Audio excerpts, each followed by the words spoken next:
Burin e qëlloi me çekiç. Detaje nga vrasja në Mamuras, viktima ishte me grua në makinë.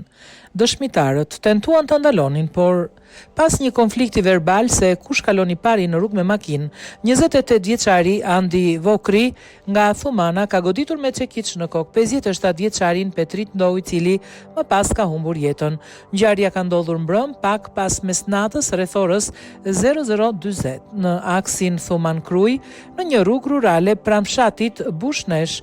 I riu arrestua me njerë, teksa në komisariat u shoqëruan edhe persona të tjerë, mes tyre edhe bashkëshortja e viktimës, pas bluve 28 vjeçari, i cili ka rezultuar i dehur në timon. Ka dëshmuar se nuk e ka vrarë ai 57 vjeçarin, teksa ka theksuar se ata vetëm u konfliktuan pasi makinat u prekën me njëra tjetrën, por bashkëshortja e viktimës, e cila ishte e pranishme, thot se i riu e qelloi me çekiç, duke hedhur poshtë pretendimet e 28 vjeçarit.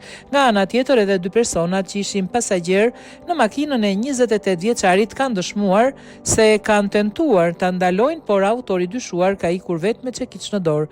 E ka qelluar vetëm një herë me çekiç në kokë dhe Ndou ka gjetur vdekjen. Grupi hetimor në drejtimin e prokurorisë po vjen punën për zbardhjen dhe dokumentimin e rrethanave të ngjarjes.